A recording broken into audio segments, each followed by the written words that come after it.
LHI Jammu Kashmir Ladakh Himachal में मैं हूं विशाल और आप देख रहे हैं प्राइम नेट 1। जम्मू से बड़ी खबर है। बीजेपी की एक महोत्सव रैली जारी है। आर्टिकल 370 की मनसूखी के 5 साल पूरे होने के मौके पर यह रैली मुनक्किद की गई है। मरकजी वजीर जी किशन रेड्डी, तरुण चुग, रविंद्र रैना समेत कई बड़े लीडर इस रैली में मौजूद हैं।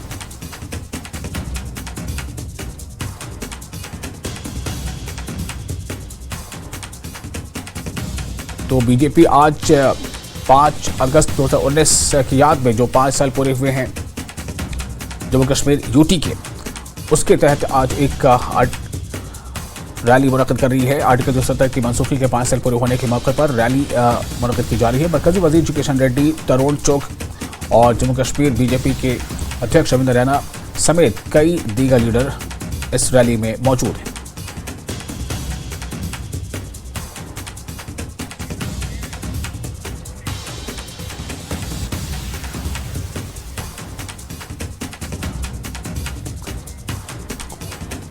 और इस खबर पर ज्यादा जानकारी के साथ हमारे साथ जुड़ चुके हैं राजेंद्र टिकू। राजेंद्र, आप इस वक्त कहां पर हैं और रैली में क्या क्या बातें सामने आ रही है और कौन कौन से बड़े चेहरे इस रैली में शामिल हैं?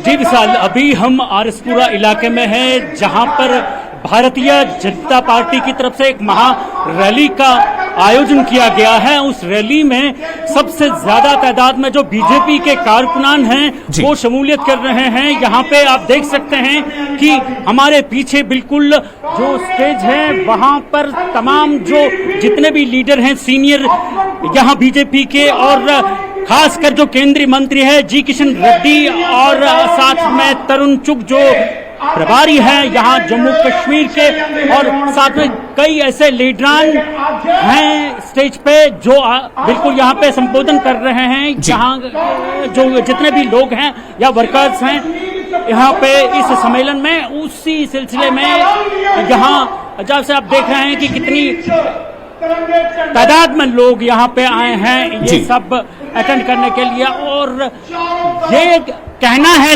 लीडरान का जी आर्टिकल 370 और 35A के हटने के बाद यहाँ पर जो डेवलपमेंट है उसके लिए राह हमवार हो गई। और ये जो पाकिस्तान, वेस्ट पाकिस्तान रिफ्यूजी थे और या 65 के या 71 के जितने भी डिस्प्लेस्ड लोग थे पाकिस्तान से, उनको जो जमीनें दी गई थी या जहां पे उन्होंने मकान बनाए थे उनको मालिकाना हक उसमें मिले। और खासकर जो बात करेंगे वाल्मीकि समाज की, तो वाल्मीकि समाज को भी उनके हकूक मिले, क्योंकि उन्हें वोट देने का हक नहीं था, नौकरियों में उन्हें कोई हिस्सा नहीं दिया जाता था, या जहां पर उन्हें जमीनें दी गई थी या मकान दिए गए थे मालिकाना हक नहीं थे। अब उनके बच्चे कॉलेजों में पढ़ रहे थे, प्रोफेशनल कॉलेज में पढ़ रहे हैं और खास उनको सहूलियत दी गई है आर्टिकल 370 के हटने के बाद। जी विशाल। जी राजेंद्र जी, यहाँ पर एक सवाल और भी है कि जो पिछले 5 सालों में जो तरक्की के काम हुए हैं जाहिर है उसका वहाँ जिक्र हो रहा होगा, लेकिन साथ ही साथ चूंकि हमें पता है जम्मू कश्मीर में अनकरीब असेंबली के इंतखाबात भी होने हैं। हो सकता है कि अभी जो इलेक्शन कमीशन का दौरा होने वाला 8 से 10 अगस्त को, उसके बाद इसकी तारीख का भी शायद ऐलान जल्दी हो जाए। मेरा सवाल यह है कि उसके मद्देनजर किस तरह की बातें वहां पर हुई हैं, क्योंकि अभी जो हालिया हमने चुनाव देखा लोकसभा का, तो उसमें बीजेपी का कोई कैंडिडेट खड़ा नहीं किया गया था। तो क्या यहाँ पर विधानसभा चुनाव को लेकर की बातें की जा रही हैं? जिक्र कर रहे हैं और वो कह रहे हैं कि खास तौर से ये जो उनकी एक मीटिंग, जो स्पेशल मीटिंग कल हुई, उसमें यही तय पाया गया कि कैसे ये लोगों के साथ कांटेक्ट करेंगे बिल्कुल ग्राउंड जीरो लेवल पे, उनके बाद ही ये अपना मैनिफेस्टो बनाएंगे। और खासकर जो अब इलेक्शन कमीशन की टीम का जो गठन होना है और उनको यहाँ के दौरे पे आना है, उसको लेके भी बात ये हो रही है कि इलेक्शन बिल्कुल अब जम्मू कश्मीर में तय है और सभी पार्टियों में उत्साह देखा जा रहा है। खासकर अगर बीजेपी की बात करेंगे, काफी उत्साह है और ये जो रैली है ये भी उस चीज का हिस्सा है कि लोगों को मोबिलाइज करने के लिए कि बीजेपी ने अगर आर्टिकल 370 को हटाया, 35A को हटाया, उसके बाद जितनी भी डेवलपमेंट यहाँ पे हुई ये खाली बीजेपी ने की, इनका ये कहना है। और उसी सिलसिले में हम इस रैली को जोड़ सकते हैं बिल्कुल उस चीज के साथ ये मोबिलाइजेशन हो रहा है लोगों को अपने साथ जोड़ने का। जी विशाल जी, राजेंद्र जी बहुत शुक्रिया आपका तमाम जानकारी के लिए। तो इस वक्त आरएसपुरा से सीधी तस्वीरें आप देख रहे थे, वहां एक रैली का इनेकाद किया गया है और खास तौर से ये बताया जा रहा है बीजेपी के तमाम बड़े लीडर्स वहां मौजूद हैं और वो इस बात को लोगों के सामने रख रहे हैं कि किस तरह से पिछले 5 सालों में जो अहम तब्दीलियां हुई हैं और किस तरह यही तब्दीली, यही रफ्तार आगे बरकरार रहेगी।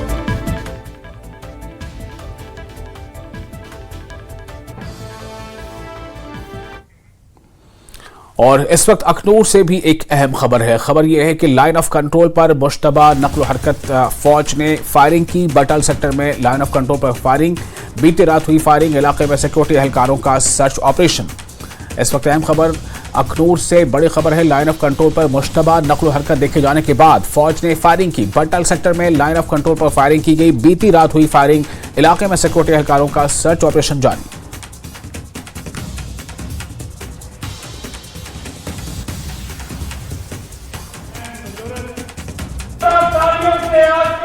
इस वक्त हम अखनूर के एलओसी क्षेत्र बटल में हैं। मैं आपको बताते चलूं कि कल देर रात को कुछ सस्पेक्ट मूवमेंट देखी गई थी, जिसके चलते लगातार सर्च ऑपरेशन चल रहा है। जम्मू एंड कश्मीर पुलिस द्वारा, एसओजी द्वारा और भारतीय सेना द्वारा लगातार बटल क्षेत्र में सर्च अभियान जारी है। आप ठीक तस्वीरों में देख सकते हैं, ये जो जवान लगातार नाका लगा के रखा हुआ है। हर आने जाने वाले की चेकिंग की जा रही है, उनके दस्तावेज चेक किए जा रहे हैं। मैं आपको बताता चलूँ कि पाकिस्तान एक कायर मुल्क है जो हमेशा इसी फिराक में रहता है कि किस तरह से यहाँ पे जम्मू कश्मीर भारत में खलल डाला जाए। बट जो हमारी एजेंसीज हैं बिल्कुल अलर्ट मोड पे है, चप्पे चप्पे पे निगरानी रखी गई है, आसमान से ज़मीन तक। और आप ठीक तस्वीरों में देख सकते हैं कि जो हमारे जवान हैं यहाँ पर हर आने जाने वाले की चेकिंग कर रहे हैं। आप देख रहे थे न्यूज़ 18 के लिए, मैं सुनील सिंह बाबू, अखनूर। और अखनूर के बटल इलाके में स्कूल बंद, दहशतगर्दी के खतरे के पेश नजर स्कूल बंद किए गए। 3 से 4 मरतबा दहशतगर्द देखे गए। इंसदाद दहशतगर्दी की कार्रवाई इलाके में जारी है। तो अखनूर से जुड़े एक और ये अहम खबर है कि अखनूर के बटल इलाके में स्कूलों को बंद कर दिया गया है। तमाम स्कूल जो है उन्हें बंद रखा गया है। दरअसल दहशतगर्दी के खतरे के पेश नज़र स्कूलों को बंद रखा गया है। 3 से 4 मुश्तबा दहशतगर्द, जैसा कि हमने पहले बताया, इस इलाके में देखे गए हैं और इंसदाद दहशतगर्दी की कार्रवाई इलाके में जारी है, सर्च ऑपरेशन जारी है और एक तहफ़्फ़ुज़ और सिक्योरिटी के मद्देनज़र स्कूलों को अखनूर के बटल इलाके में बंद रखा गया है। इलाके में 2 से 3 संदिग्ध देखे जाने के बाद यहां पे तलाशी अभियान चलाया गया और आसपास के लोगों को भी ये कहा गया है कि आप अलर्ट रहें। मैं इस वक्त मिडिल स्कूल बटल के सामने मौजूद हूं और एहतियातन इस स्कूल को जो है आज बंद कर दिया गया है। इसमें बच्चे, हालांकि स्कूल लगा हुआ है, लेकिन आज खास जब रात को इस तरह के इनपुट आए थे कि 3 से 4 जो संदिग्ध आतंकवादी हैं वो इस तरफ घुसपैठ करने में कामयाब हो गए हैं, उसके बाद एहतियातन जितने भी यहाँ पे स्कूल हैं उनको बंद कर दिया गया है और बच्चों को ये कहा गया है कि आप वापिस घर चले जाएं। और ये आप देख सकते हैं कि स्कूल इस वक्त बंद है, टीचर्स भी यहाँ पे नहीं है और बच्चे भी यहाँ पे नहीं है। ये एहतियातन कदम इसलिए उठाया गया है कि आतंकवादी किसी बड़ी घटना को अंजाम दे सकते हैं, क्योंकि आज 5 अगस्त है, एनिवर्सरी है 5वीं, जब आर्टिकल 370 एब्रोगेट हुआ था और ऐसे में आतंकवादी का ये मंसूबा हो सकता है कि किसी बड़ी आतंकवादी घटना को अंजाम दिया जाए। हालांकि सेना की तरफ से, सिक्योरिटी फोर्सेस की तरफ से इस समूचे इलाके को कॉर्डन किया हुआ है, यहाँ पे तलाशी अभियान चलाए हुए हैं, लेकिन एहतियातन लोगों से भी आह्वान किया गया है कि कि आप सहयोग कीजिए। आप जिस तरह से एहतियातन जो भी कदम उठाने चाहिए, यहाँ पे जो ऑफिस हैं, यहाँ पे स्कूल्स हैं, उनको बंद रखा गया है क्या ताकि किसी तरह का जान माल का नुकसान ना हो। अगर कोई इनकाउंटर यहाँ पे शुरू होता है, सिक्योरिटी फोर्सेस और आतंकवादियों में कोई कॉन्टैक्ट होता है, तो ऐसे में कोई कोलैटरल डैमेज ना हो, इसलिए एहतियातन स्कूल को बंद किया गया है। क्योंकि अब पाकिस्तान की ये नापाक जो कोशिश है कि यहाँ पे 15 अगस्त से पहले भी ऐसे हालात बना दिए जाएं कि जम्मू को एक जंग का मैदान बना दिया जाए, चाहे वो पीर पंजाल के इलाके हैं, चनाब वैली का इलाका है, समूचे इलाके जम्मू रीजन में जो है इस वक्त आतंकवादी जो गतिविधियां हैं वो तेज हो गई हैं। घुसपैठ की कोशिशों में जो है वो तेजी आई है पाकिस्तान की तरफ से। कोशिश पाकिस्तान की ये है कि जो जम्मू रीजन है उसको एक जंग का मैदान बना दिया जाए, और ताकि जिस तरह से फोर्सेस, एक्स्ट्रा फोर्सेस जो है यहाँ पे डिप्लॉय करनी पड़े, एक स्ट्रेटेजी का हिस्सा है जो पाकिस्तान और ISI की तरफ से ये बनाई गई है। और कोशिश ये है कि किस तरह यहाँ पे इस तरह की घटनाओं को अंजाम दिया जाए जिससे कि सेना को नुकसान हो। लेकिन ऐसे में सेना ने यहाँ पे जो है गहन तलाशी अभियान चलाया गया है, और इस वक्त हाई अलर्ट जम्मू में है और आसपास के इलाकों में है, ताकि आतंकवादी अपने मंसूबों में कामयाब ना हो पाए। कैमरामैन चांद के साथ राजेंद्र वैद, न्यूज़ 18 खोड़ बटल। और राजौरी के सुंदरबनी इलाके में कुछ मुश्तबा अफराद देखे गए। सिक्योरिटी फोर्सेज ने इत्तला दी और इस पर फौरी कार्रवाई करते हुए पूरे इलाके को मुहासे में ले रखा है। सिक्योरिटी फोर्सेज ने इलाके को घेरे में ले रखा है। तलाशी अभियान जारी है और सर्च ऑपरेशन के दौरान बीरी पतन इलाके में फायरिंग की आवाजें भी सुनाई दे रही है। मुश्तबा अफराद की नकल हरकत को देखकर सिक्योरिटी फोर्सेज ने फायरिंग की है। सिक्योरिटी फोर्सेज की जानिब से पूरे इलाके में सर्च ऑपरेशन चलाया जा रहा है। तो राजौरी के सुंदरबनी इलाके में कुछ मुश्तबा अफराद की नकल हबल देखी गई। सिक्योरिटी फोर्सेज ने इत्तला पर फौरी कार्रवाई करते हुए पूरे इलाके को मुहासे में ले लिया और साथ ही वह ऑपरेशन यानी कि जो तलाशी अभियान है, सर्च ऑपरेशन वो चलाया जा रहा है। इस दौरान बेरी पतन के इलाके में फायरिंग की आवाज भी सुनाई दे रही है। मुश्तबा अफराद की नकल हरकत को देखकर सिक्योरिटी फोर्सेज ने फायरिंग और सिक्योरिटी फोर्सेज की जानिब से पूरे इलाके में सर्च ऑपरेशन अब भी जारी है।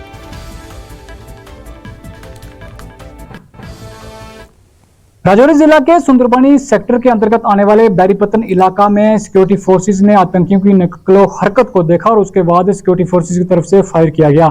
हालांकि इस पूरे इलाके को हाईलाइट पर पहले से ही रखा गया था और सिक्योरिटी फोर्सेज अब इस पूरे इलाके में बड़े पैमाने पर सर्च ऑपरेशन चलाए हुए हैं। सेना के साथ साथ CRPF इस पूरे सर्च ऑपरेशन में शामिल है और राजौरी जिला के दूसरे कई इलाकों को भी आज के दिन हाईलाइट पर रखा गया है। न्यूज़ 18 के लिए राजौरी से शक्ति शर्मा। और फिलहाल एक छोटा सा ब्रेक लेते हैं। ब्रेक के बाद खबरों का सिलसिला जारी रहेगा।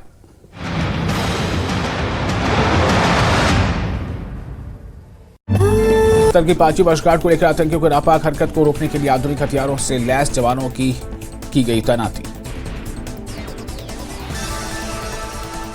पुंछ में पुलिस ने बुराड़ी नाले में फंसे 2 नाबालिग लड़कों की बचाई जान। मवेशियों को चलाने गए थे मवेशी और पानी के तेज बहाव में कारण नाले में फंसे।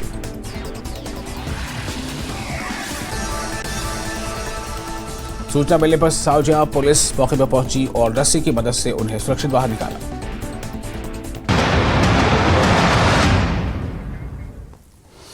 और आर्टिकल 370 की मनसूखी के आज 5 साल मुकम्मल हो गए हैं। इस दौरान कश्मीर हर शोबे में कश्मीर तरक्की की है। जम्मू कश्मीर ने जम्मू कश्मीर में अमन की बहाली और रियासत की बुनियादी तरक्की पहले के मुकाबले में जमीन पर देखी जा रही है। पहले की बनस्बत दहशतगर्दी के वाकयात में कमी आई है।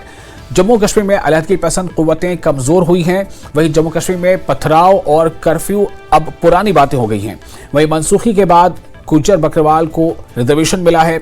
वहीं जम्मू कश्मीर में बुनियादी ढांचे, सेहत, सियाहत, ट्रांसपोर्ट, सनत, तालीम, हवाई अड्डे समेत तकरीबन हर शोबे में तरक्की हुई है, जो रियासत की तरक्की के लिए एक अहम कड़ी है। आर्टिकल 370 को हटाए जाने के बाद रियासत में माशी तरक्की की रफ्तार बढ़ रही है। निजी सरमायाकार कश्मीर में जमीन खरीदने और कंपनियां कायम करने में दिलचस्पी जाहिर कर रहे हैं।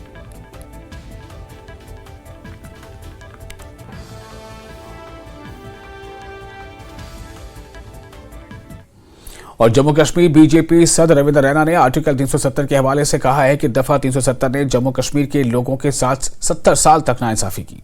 5 अगस्त को वज़ीर आज़म और वज़ीर दाखिला ने पार्लियामेंट में दफा 370 को खत्म कर दिया। इसके खात्मे के बाद कश्मीर के हर तबके को इसके हुकूक मिले हैं। धारा 370 ने 70 साल जम्मू कश्मीर की जनता के साथ बहुत नाइंसाफियां और इनजस्टिस किया।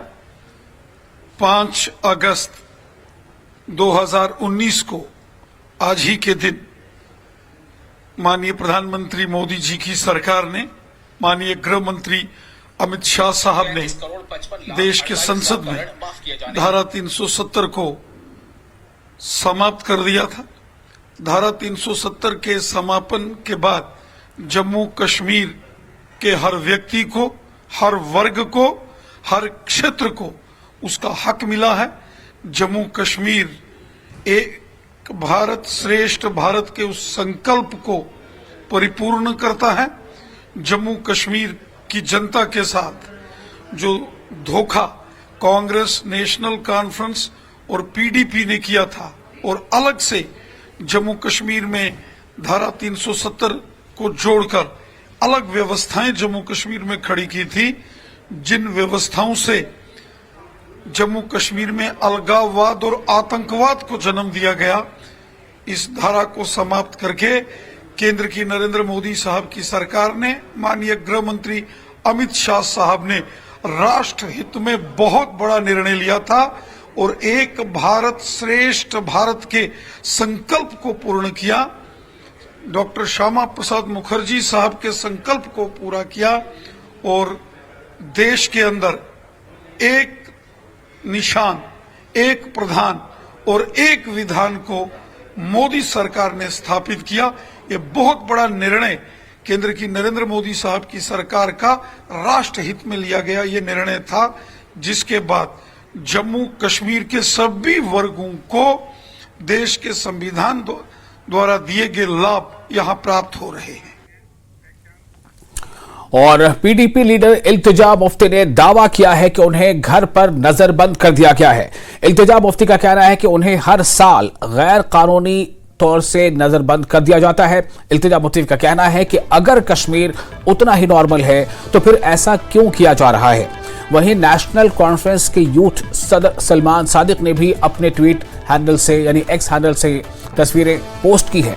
JK-NC के तनवीर सादिक ने भी घर पर नजरबंद किए जाने की तस्वीरें ट्वीट की हैं।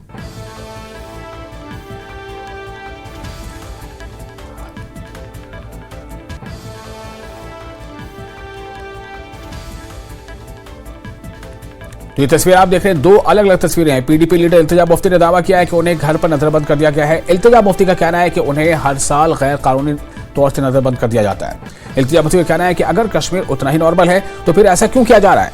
वहीं NC यानी नेशनल कॉन्फ्रेंस के यूथ सदर सलमान सादिक ने भी अपने ट्वीट हैंडल से तस्वीरें ट्वीट की है। JK-NC के तनवीर सादिक ने भी घर पर नजरबंद किए जाने की तस्वीरें साझा की हैं।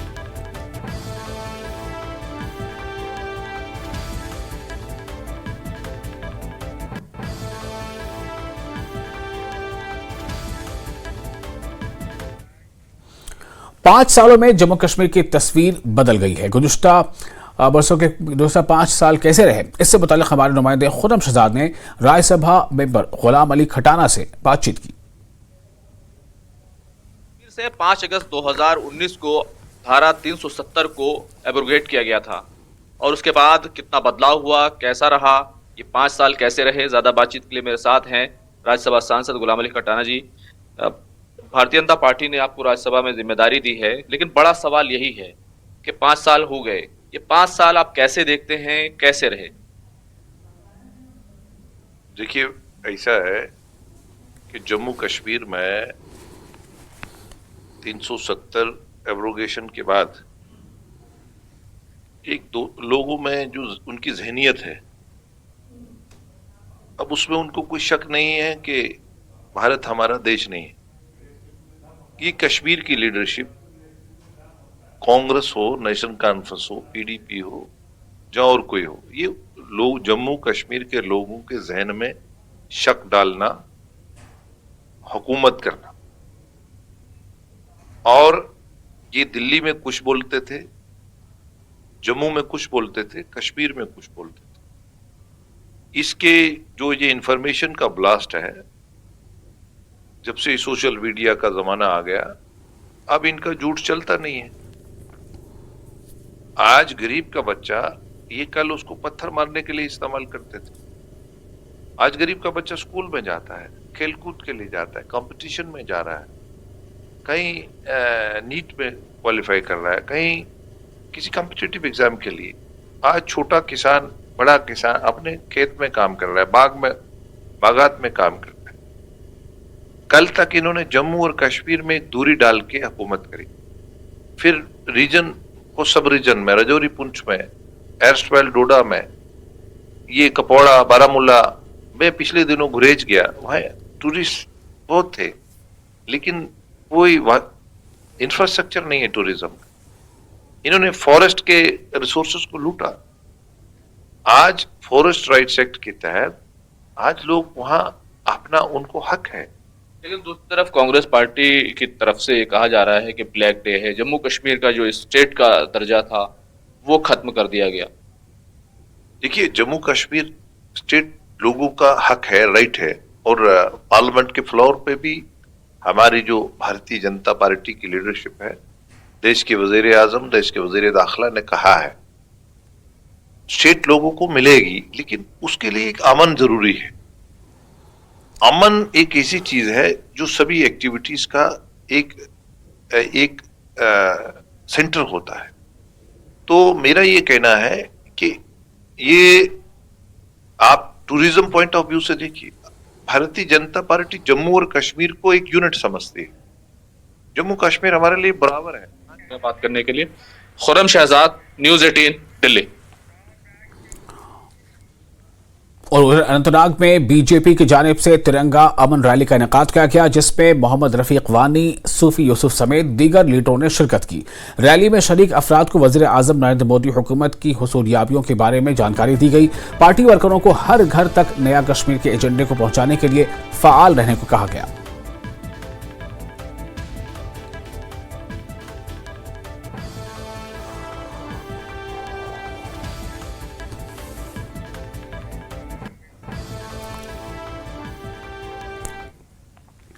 और रूट्स इन कश्मीर के तर्जुमान अमित रैना का कहना है कि जम्मू कश्मीर में नुमाया बदलाव हुआ है। न्यूज़ 18 से खास बातचीत करते हुए उन्होंने कहा कि माइग्रेंट्स को हुकूक मिले हैं, पत्थरबाजी खत्म हुई है, कश्मीर पंडितों को नुमाइंदगी मिली है। धारा 370 की समाप्ति को आज 5 साल पूरे हो गए हैं। ज्यादा बातचीत के लिए मेरे साथ हैं अमित रैना जी, रूट्स इन कश्मीर के प्रवक्ता हैं। ये जो 5 साल गुजरे हैं, कितना बदलाव हुआ? क्योंकि कई सवाल हैं इस तमाम चीजों के लिए। राजनीतिक गलियारों में कहीं ब्लैक डे कहा जा रहा है, कहीं सेलिब्रेशन है, कहीं ब्लंडर है, ये तमाम बातें कही जा रही हैं। कश्मीरी पंडितों के लिए ये 5 साल कैसे रहे? देखिए, हाथ कंगन को आरसी क्या, कश्मीरी पंडित ही क्या, पूरे जम्मू कश्मीर के लिए 5 साल कैसे रहे? अगर हम 5 साल में देखें तो जो वंचित समाज था जम्मू कश्मीर का, उनको हक मिला। जो वाल्मीकि समाज था उनको हक मिला। जो महिलाएं थी उनको हक मिला। जो हमारे गुज्जर बकरवाल भाई थे, जो पहाड़ी समाज है, जो पिछड़ा रह गया था, उनको हक मिला। इसके अलावा जो पाकिस्तान अधिकृत जम्मू कश्मीर से, मकबूजा कश्मीर से जितने भी लोग आए थे, उनकी पॉलिटिकल रिप्रेजेंटेशन नहीं थी, उनको एक नॉमिनेशन के द्वारा हक मिला। कश्मीरी विस्थापित समाज को पॉलिटिकल रिप्रेजेंटेशन 2 नॉमिनेटेड एमएलएज के थ्रू हक मिला। पिछले 5 साल से हम जम्मू कश्मीर में एक बंद कॉल नहीं देखा, हमने पत्थरबाजी नहीं देखी। एजुकेशन को हक मिला। जो हमारे बच्चे स्कूल नहीं जा पाते थे, पढ़ाई ठीक से नहीं कर पाते थे, पूरे शेष भारत से जो एजुकेशन लेवल था उससे पीछे रह गए थे, उनको वो मौका मिला। आप जिस तरह से बता रहे हैं ये तमाम बातें पॉजिटिव हैं, लेकिन जम्मू कश्मीर की जो पॉलिटिकल पार्टियां हैं, चाहे कांग्रेस पार्टी है, वो कह रही है ब्लैक डे है क्योंकि राज्य का दर्जा समाप्त हो गया। नेशनल कॉन्फ्रेंस भी विरोध कर रही है कि उसको हटाना गलत था। धारा 370 ये देश के खिलाफ नहीं थी। इस तरह की तमाम बातें वो कर रहे हैं। देखिए, अगर आप नेशनल कॉन्फ्रेंस का इतिहास देखें तो 1947 के बाद नेशनल कॉन्फ्रेंस ने कुछ ही राग अलापे हैं, और वो राग थे या तो सेल्फ रूल के थे, या ऑटोनॉमी के थे, या प्लेबिसाइट के थे, या होम रूल के थे। उसके अलावा नेशनल कॉन्फ्रेंस ने कोई और राग नहीं अलापा है। तो इसलिए उनसे अपेक्षा भी नहीं की जा सकती कि किसी और बात के। 370 के तहत जो अब्दुल्ला परिवार का शासन चलता था कश्मीर पे, जिन्हें वो लगता था कि वो सुल्तान है जम्मू कश्मीर के, वो समाप्त हो गया है। इसी तरह महबूब मुफ्ती, 2 परिवारों ने इस पूरे प्रदेश को अपने कब्जे में ले रखा था, वो समाप्त हो गए। तो उनसे ही रिएक्शन आना नॉर्मल है। मगर मैं इसमें पॉजिटिव देखिए क्या देखता हूँ। पॉजिटिव ये है कि जब जो 2024 के पार्लियामेंट्री इलेक्शन हुए, इतनी बड़ी संख्या में 30-35 साल के बाद लोगों ने पार्टिसिपेट किया। और उससे बढ़कर जो मैं देखता हूं कि नंबर ऑफ कैंडिडेट्स जो बढ़ चढ़ कर आए 20, 25, 28, ये आपको कहीं ना कहीं दर्शाता है कि लोग अब उस राजनीति से बाहर निकलना चाहते हैं, क्योंकि वो कहते हैं कि अगर आप मेरी बात नहीं करेंगे, मेरी एस्पिरेशंस की बात नहीं करेंगे, मेरे डेवलपमेंट की बात नहीं करेंगे, मेरे एजुकेशन की बात नहीं करेंगे, मेरे हॉस्पिटल की बात नहीं करेंगे, तो मैं खुद प्रयास करूंगा कि मैं इस जम्मू कश्मीर को बदलूं।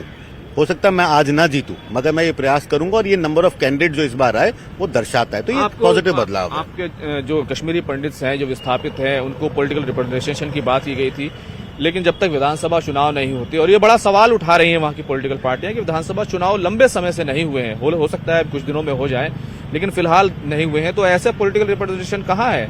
देखिए, अब सरकार ने, और सुप्रीम कोर्ट का भी आदेश है, सरकार ने भी मंशा दिखा दी है। कल शायद इलेक्शन कमिश्नर भी जा रहे हैं देखने के लिए कि इलेक्शन की तैयारी कैसी चल रही है। तो अब एक बात तो साफ है कि इलेक्शन जल्दी ही होने वाले हैं, सितंबर 30 से पहले हो जाएंगे। बिल्कुल पॉलिटिकल रिप्रेजेंटेशन बड़ी आवश्यक है किसी भी स्टेट के लिए, और मैं हमेशा कहा है कि एक डेमोक्रेसी में इलेक्शन बड़ी जरूरत है, और मुझे लगता है कि अब वो हो रहा है। वो कहीं ना कहीं सरकार की मैं कहूंगा कि कहीं ना कहीं कमजोरी थी इलेक्शन इतनी देर से कराना, पर अगर अब वो उसको सुधार ला रहे हैं तो एक वेलकम स्टेप है। बहुत बहुत शुक्रिया बातचीत करने के लिए। कैमरामैन प्रकाश गुप्ता के साथ खुर्रम शहजाद, न्यूज़ 18 दिल्ली। और इसके साथ ही इस बुलेटिन में फिलहाल इतना ही, लेकिन न्यूज़ 18 JKRH पर लगातार बड़ी और अहम खबरों का सिलसिला जारी रहेगा।